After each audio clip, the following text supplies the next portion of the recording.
अस्सलाम वालेकुम, मेरा नाम मुक़द्दस बट। आज ईद का तीसरा दिन वो भी ऑलमोस्ट ख़त्म होने वाला है और ईद पर मेरी कुछ ज़ाती मसरूफ़ियात की वजह से मैं कल भी आपको क्रिप्टो मार्केट के हवाले से अपडेट नहीं कर पाया था और आज भी शायद आप सारा दिन इंतज़ार कर रहे थे। तो ख़ैर अब बैक टू द बिज़नेस। मैं ऑलमोस्ट जितने मेरे ईद की छुट्टियों की वजह से मेरी मसरूफ़ियात थी उनसे मैं फ्री हो चुका हूँ। आज की वीडियो में मैं इस मेरी गैर हाज़िरी के दौरान होने वाली क्रिप्टो मार्केट में जो अपडेट्स थी, उसके हवाले से मैं आपको कुछ अपडेट्स शेयर करूँगा और साथ कल अमेरिका में सीपीआई रिपोर्ट आनी है, उस हवाले से सोशल मीडिया पे बहुत टॉक हो रही है।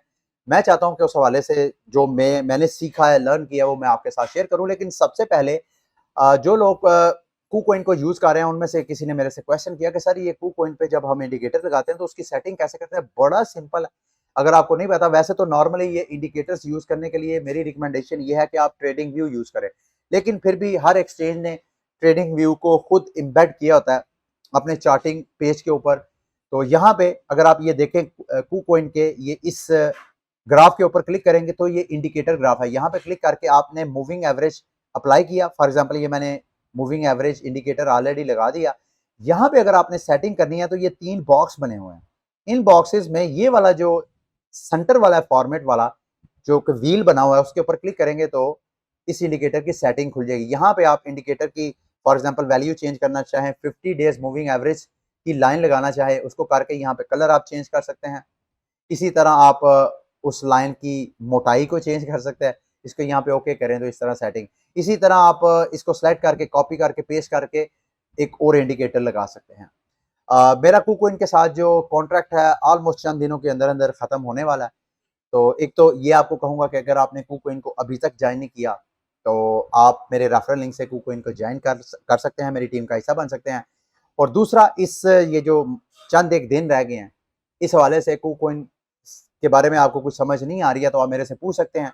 ये मैं कोशिश करूँगा कि पूरा आपको KuCoin के हवाले से जो मेरी सूझबूझ है, वो मैं आपको उस हवाले से आगाह करूँगा। अच्छा, कल आपको पता है हर मंडे के मंडे मैं पिछले चंद हफ्तों से स्मार्ट डीसीए कर रहा हूँ बीटीसी के ऊपर और साथ मेरे मेरे साथ बहुत से लोग फॉलो भी कर रहे हैं मुझे। तो कल चूँकि मैंने वीडियो नहीं थी बनाई तो आप में से बहुत से लोग शायद मिस कर गए होंगे।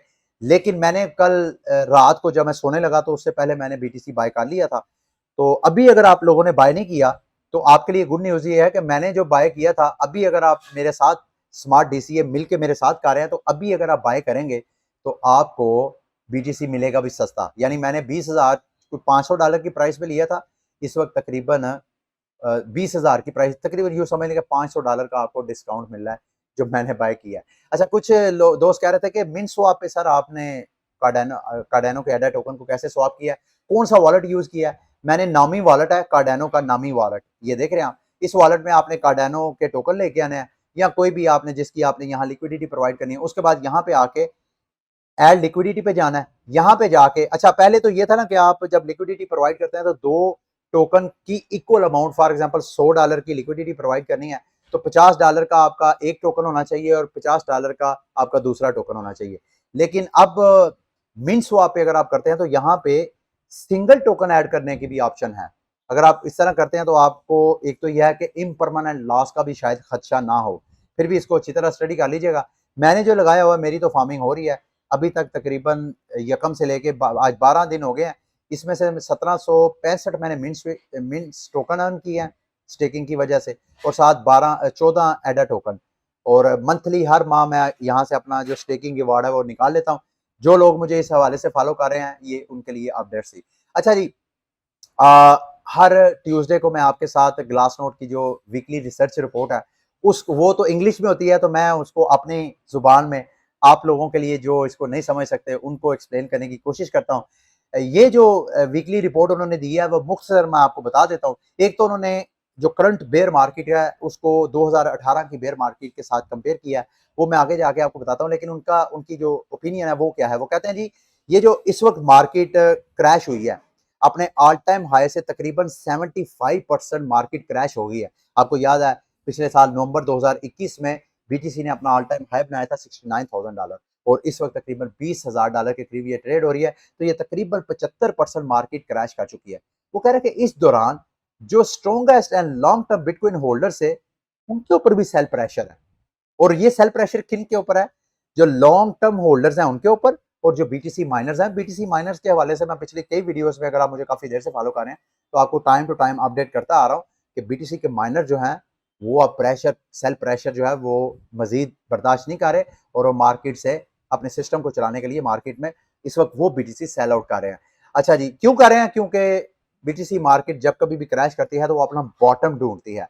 तो जो ग्लोबल मैक्रो इकोनॉमिक्स डेवलपमेंट्स हो रही हैं और जो क्रिप्टो मार्केट के इंटरनल इश्यूज थे, अभी तक यूं लग रहा है कि शायद बीटीसी ने अपना बॉटम नहीं देखा है। कुछ रिपोर्ट्स थी कि यार जितना बॉटम देखना था देख लिया, बल्कि पिछले चंद दिनों में मैं आपको होप भी दिलाता आ रहा था, जिस तरह मैं स्टडी कर रहा था आपके साथ शेयर करता आ रहा था। लेकिन ग्लासनोड के रिसर्चर्स कह रहे हैं कि अगर हम 2018 के साथ मौजूदा जो बेयर मार्केट है उसको साथ कंपेयर करें, तो यूं लग रहा है कि शायद एक फाइनल फ्लश आउट होना है, मजीद कैपिचुलेशन होनी है। क्योंकि 2018 के बेयर मार्केट का अगर चार्ट देखें तो उस वक्त 2018 में जो मार्केट क्रैश की थी, जब उसने अपना बॉटम देखा था, उस वक्त ऑल टाइम हाई से तकरीबन 83% मार्केट क्रैश की थी और अभी बीटीसी की प्राइस जो है तकरीबन 72% क्रैश हुई है। यानी कि ग्लासनोड के रिसर्चर कह रहे हैं कि अभी शायद मजीद फ्लश आउट करे मार्केट, शायद मजीद नीचे क्रैश हो। और जब इस तरह क्रैश आती है तो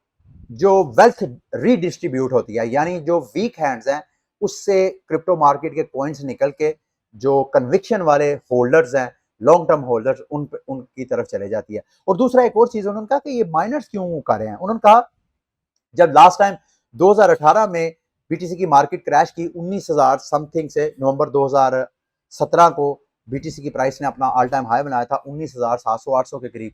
तो उसके बाद जब मार्केट बेयर हुई तो 6,000 की प्राइस को समझा जाता था कि बीटीसी की प्राइस 6,000 की वैल्यू को क्रैश नहीं कर सकती।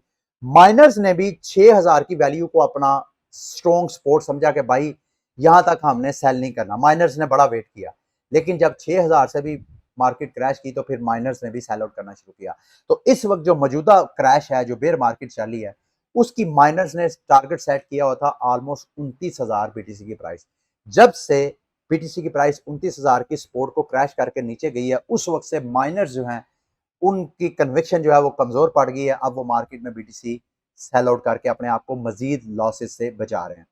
ठीक है, अब आते हैं, कल अमेरिका की कंज्यूमर प्राइस इंडेक्स रिपोर्ट आनी है। उस हवाले से दो मुख्तलिफ आरा हैं मार्केट में, मैंने चाहता हूं मैं वो आपको बयान कर दूं। कुछ लोगों का कहना यह है कि जो सीपीआई रिपोर्ट है वो पॉजिटिव आएगी। क्यों? क्योंकि आप देख रहे हैं कि जो ग्लोबल एसेट्स हैं, जैसे कि एनर्जी की प्राइसेस हैं वो भी डाउन जाती जा रही हैं, फूड की आइटम्स की प्रोडक्ट्स भी नीचे जाती जा रही हैं। इसी तरह और कुछ ऐसे एसेट जो पिछले चंद हफ्तों महीनों में जिनकी प्राइसेस अच्छी खासी बूस्ट की थी, अब वो आहिस्ता आहिस्ता नीचे आती जा रही हैं। तो शायद पिछले महीने का जो कंज्यूमर प्राइस इंडेक्स रिपोर्ट है वो इस पिछले माह की कुछ मतलब अच्छी रिपोर्ट है। अगर अच्छी रिपोर्ट आती है तो एनालिस्ट का कहना यह है कि प्राइस जो है वो पंप करेगी। लेकिन कुछ लोग कह रहे हैं कि भाई आप ऐसा उम्मीद ना करें, क्योंकि अमरीकी जो डॉलर है वो इस वक्त अपनी बुलंदियों की तरफ जा रहा है। इस वक्त पिछले 20 सालों का रिकॉर्ड अमरीकी डॉलर ने तोड़ा है। इस वक्त एक डॉलर की वैल्यू ऑलमोस्ट एक यूरो के ऊपर पहुंची हुई है। पिछले 20 सालों से यूरो जो है यूएस डॉलर से हमेशा ताकतवर और स्ट्रॉन्ग रहा है, लेकिन अब अमरीकी डॉलर जो है वो हवाओं में उड़ रहा है। उसकी वजह क्या है? इस हवाले से आप भी सोच विचार कर रहे होंगे। और जब अमरीकी डॉलर जो है वो पंप करता है तो दुनिया सारी की जो इन्वेस्टमेंट मार्केट्स हैं वो सारी डाउन होती हैं, क्रैश होती हैं। तो सवाल ये है कि क्यों सारी दुनिया की करेंसीज जो है वो क्रैश कर रही हैं और ये अमेरिका बाबू का जो अपनी करेंसी है वो क्यों पंप कर रही है? मेरा मानना यह है कि एक ही मैजिक की है उनके पास, वो है ग्लोबल डॉलर। एक ग्लोबल ग्लोबल एसेट है। अमेरिका जब दिल करता है डॉलर प्रिंट कर लेता है, उसको कोई टेंशन ही नहीं है। लेकिन जब कभी कोई दूसरा मुल्क पैसा छापता है तो उनके पैसे की वैल्यू नीचे चले जाती है। वजह क्या है? क्योंकि वो जितना मर्जी पैसा छाप लें उनको कोई मसला नहीं पड़ता। अब जो पैसे छाप रहे हैं, मतलब फॉर एग्जांपल पाकिस्तान की मिसाल लेते हैं, अगर पाकिस्तानी हुकूमत पैसा छापती है तो इन्होंने तो चूंकि डॉलर ही रिजर्व में रखा हुआ है, अब इन्होंने अगर अपने पैसे की वैल्यू बढ़ानी है तो इनको, मतलब इन्होंने अगर पैसों की रेल पेल बढ़ानी है, अमेरिका तो ये है ना, वो पैसे छाप, उनको पैसों की जरूरत हो वो पैसा छाप लेता है। लेकिन यहाँ पे दूसरे ममालिक के साथ ये केस नहीं है। दूसरे ममालिक को अगर पैसा मजीद उसकी वैल्यू बढ़ानी है तो उनको अपने बैलेंस ऑफ ट्रेड जो है, जो ट्रेड का बैलेंस है, उसको उनको एक्सपोर्ट्स बढ़ानी पड़ती है, उनको अपनी पूरी इकोनॉमी स्ट्रॉन्ग करनी पड़ती है। दूसरे लफ्जों में उनको ज्यादा मेहनत करनी पड़ती है। उस कौम को, जिस कौम ने डॉलर के अगेंस्ट अपनी करेंसी को बढ़ाना है, उसको पहले से ज्यादा मेहनत करनी पड़ती है। ये वजह है कि इस सारे ग्लोबल क्राइसिस की वजह से, माली हालात, ग्लोबल रिसेशन के बावजूद डॉलर जो है वो पंप कर है और सारी दुनिया की करेंसीज जो है वो डाउन जा रही हैं। और ये कुछ लोगों का कहना ये है, मैं ये भी आपको बताता चलूं, कुछ लोगों का ये ग्राफ आपको नजर आ रहा है, वो कह रहे हैं जी फेड पिवट इंडिकेटर है, average of 5 year yield and Fed funds are multiplied by the national debt. यानी दूसरे लफ्जों में एक्सपर्ट का कहना यह है कि जितनी अमेरिका के फेडरेशन ने टाइटनिंग करनी थी इकोनॉमी की, वो कर लिया, अपने एक्सट्रीम लेवल को उन्होंने टच कर लिया है। अब आहिस्ता आहिस्ता अमरीकी हुकूमत जो है वो ईजिंग की तरफ जाएगी। ईजिंग दूसरे लफ्जों में वो मजीद पैसा छापेगी। जब मजीद पैसा छापेगी तो वो सारा पैसा इन्वेस्टमेंट मार्केट्स में जाएगा और सारे जो एसेट्स हैं उनकी प्राइसेस पंप करेंगी। और ये जो 2008 में रिसेशन आया, उस रिसेशन के बाद अमेरिकी हुकूमत ने जब क्वांटिटेटिव ईजिंग की, पैसा छाप छाप के पूरी मार्केट में फेंका कि भाई आप, और इंटरेस्ट रेट भी गिराया। ये भी आप जहन में रखें, अगर अमेरिकी इकोनॉमी जो है जब ईजिंग की तरफ जाती है तो इंटरेस्ट रेट जीरो की तरफ ले जाती है। तो जब उन्होंने टाइटनिंग करनी होती है तो वो इंटरेस्ट रेट बढ़ाती है। तो जब इंटरेस्ट रेट बढ़ता है तो इन्वेस्टर जो है वो पैसा या तो इन्वेस्ट करते ही नहीं है, या अगर इन्वेस्ट करते हैं तो वो डॉलर में करते हैं। यही वजह है कि डॉलर की प्राइस आपको पंप होती हुई नजर आ रही है। खैर, कल का दिन बहुत वोलाटाइल रहना है। दोनों किस्म की ओपिनियन है। कोई कहते हैं कि कल सीपीआई रिपोर्ट पॉजिटिव आएगी और मार्केट पंप करेगी, और कुछ कह रहे हैं कि भाई इतना आप खुश ना हो, सीपीआई रिपोर्ट जो है पिछले कई महीनों की तरह पिछले माह की भी जो सीपीआई रिपोर्ट है वो नेगेटिव आएगी और मार्केट जो है वो मजीद क्रैश करेगी। इस वोलाटिलिटी में आपने बहरहाल अपने आप को तैयार रखना है। और अगर रही बात जो ग्लोबल मैक्रो इकोनॉमिक्स और पॉलिटिकल डेवलपमेंट्स हैं, वो तो भाई अजीबो गरीब हो रही हैं। ये आपको स्क्रीन पर नजर आ रहा है, जो रशियन प्रेसिडेंट हैं व्लादिमीर पुतिन, वो ईरान को विजिट कर रहे हैं। क्यों? क्योंकि अमरीकी सदर जो बाइडन साहब सऊदी अरब विजिट कर रहे हैं। तो क्लियरली दो मुख्तलिफ ब्लॉक्स हैं।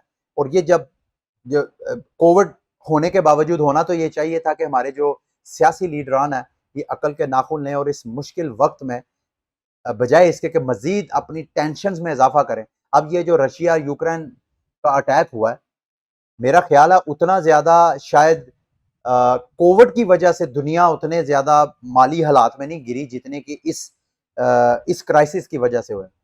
तो मैं नहीं समझता इंसानियत कोई और इस तरह की बड़ी जंग जो है वो अफोर्ड कर सकता है। और एक चीज मत भूलिए, ये मैं आपके साथ एक थ्रेड जो है रीट्वीट करने लगा हूं। अगर आप मुझे ट्विटर पे फॉलो कर रहे हैं तो मैं चाहता हूं आप इस थ्रेड को सारा स्टडी करें कि क्यों इजराइल जो है वो बैंकरप्ट हो गया। पूरी एक ट्रेल है। आप इसको, आप दुनिया के किसी भी कंट्री में मौजूद हैं और अगर आपके माली हालात जो हैं वो काफी दुर्ग हैं, आपके आपके मुल्क के हालात की मैं बात कर रहा हूं, तो आप उसको कंपेयर करने की कोशिश करें श्रीलंका के साथ कि श्रीलंका में क्राइसिस कैसे आया। ये जो हमारी सियासी क्यादत है, बेशक आप उनको वोट करते हैं या नहीं, जो वो फैसला कारी होती है वो आपके मुकद्दर, वो आपका मुकद्दर बनती है, वो आपकी किस्मत बनती है। इस तरह जैसे रशिया ने यूक्रेन पे अटैक किया तो जरूरी नहीं कि हर रशियन चाहता था कि यूक्रेन पे हमला किया जाए। इसी तरह यूक्रेन जो वेस्टर्न ब्लॉक में जाने की कोशिश कर रहा था, तो इस तरह सारे यूक्रेनियन नहीं चाहते थे। तो लेकिन जो उनके लीडरान फैसला करते हैं, फिर सारी अवाम को, बच्चों को, बूढ़ों को, खवातीन को, सबको फिर भुगतना पड़ता है। तो मेरे दोस्तों भाइयों, जितना ज्यादा आप पॉलिटिक्स से अपने आप को अवेयर करेंगे, उतना ही आप अपना और अपने बच्चों की केयर कर सकेंगे। अच्छा जी, आगे बढ़ने से पहले ये एक स्कैम मैं आपके साथ शेयर करना चाहता हूँ। किसी यूट्यूब पे एक चैनल था, वेब3 सोलिडिटी ट्यूटोरियल्स। वहां पे सोलिडिटी एक लैंग्वेज है जो कि इथीरियम की है।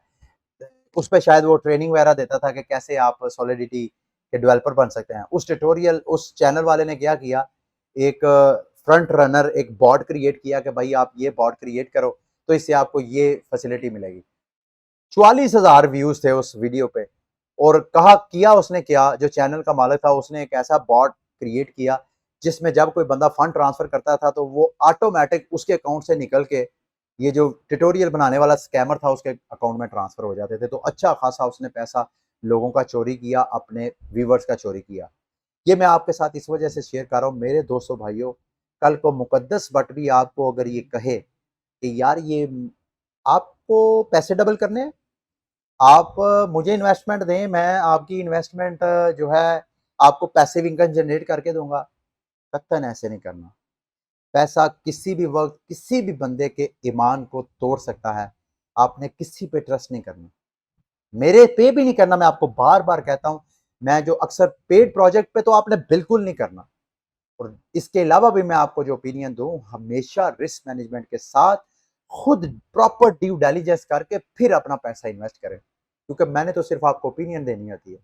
असल आपको नुकसान या आपको फायदा, उसके टोटल जिम्मेदार आप खुद हैं।